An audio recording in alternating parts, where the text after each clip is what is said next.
Benvinguts de nou a la xarxa MOC. Avui ens acompanya l'investigador en salut pública Joan Quiles, amb el qual conversarem sobre temes relacionats amb la salut.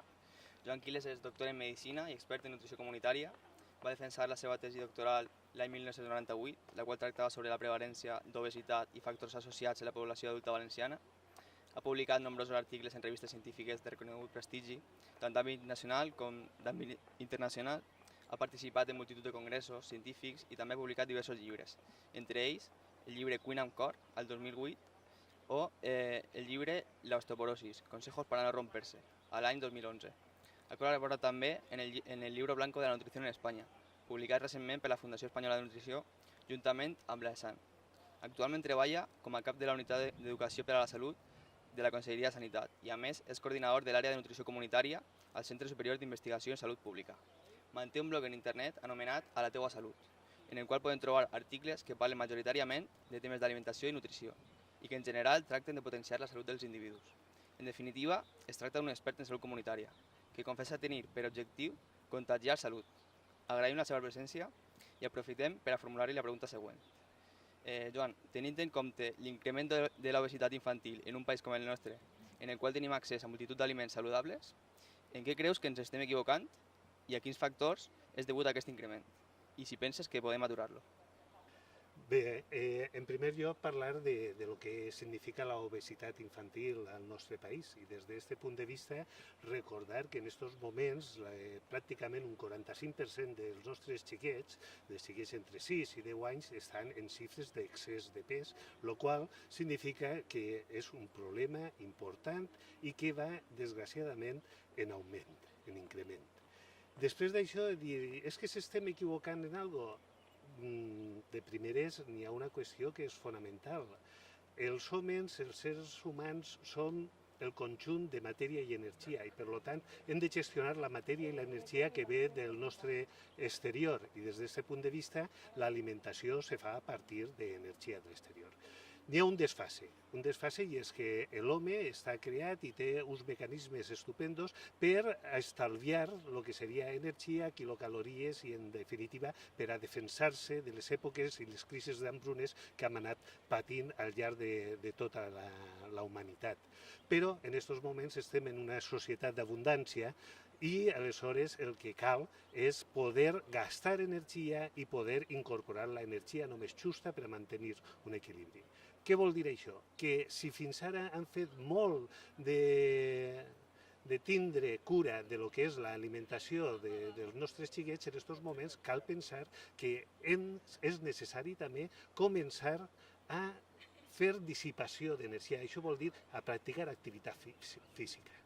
L'activitat física habitualment ha sigut un bé que per les condicions de l'oratge, les climàtiques que han tingut i han pogut gaudir a la comunitat valenciana, eren inherents a la nostra cultura, però des de fa uns anys les comoditats, els cotxes, l'oci que ja no és tan actiu, els ascensors i tot això fa que cada volta es manegem menys.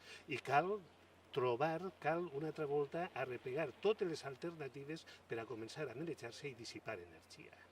Està clar que n'hi ha altres coses que hem de tenir en compte.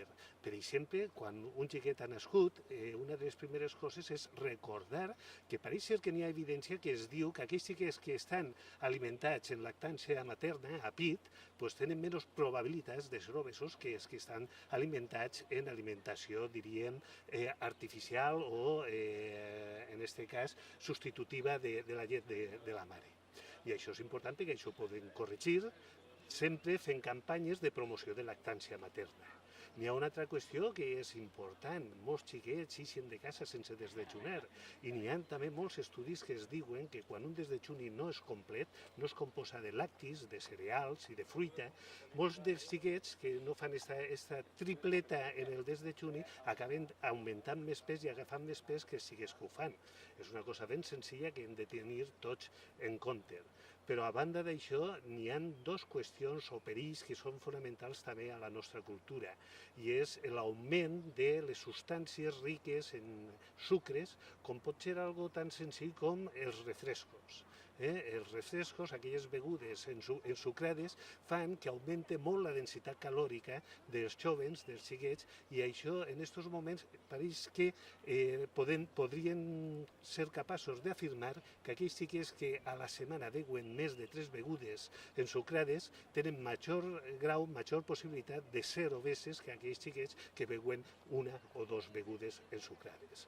No cal dir el tema de la bolleria industrial, o no hauríem també de recordar permanent el que seria un problema dels greixos industrials i greixos també que venen a partir d'aliments animals i aliments transformats. Recordem que pràcticament un 60% de la nostra alimentació, o de l'alimentació dels xiquets en aquest cas, està conformada per aliments transformats, aquells aliments que són listos per a servir, per dir-ho d'alguna manera. I des d'aquest punt de vista hem de recordar que és una qüestió que els pares, la família o els puestos que donem de menjar poden canviar els hàbits. Podem fer una alimentació pròxima en productes naturals, en productes de la terra, així caldria dir les fruites, les verdures, els cereals, que realment són aliments poc calòrics i que evidentment podrien conduir a que les taxes, en aquest cas la prevalència d'obesitat infantil, no fora tan gran.